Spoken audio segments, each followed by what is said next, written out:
خلقنا الإنسان من سلالة من طين ثم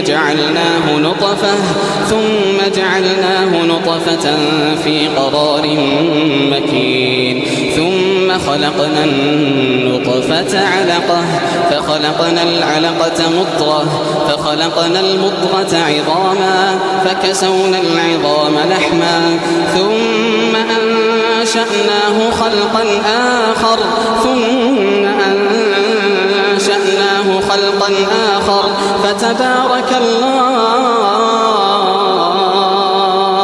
فتبارك الله أحسن الخالقين.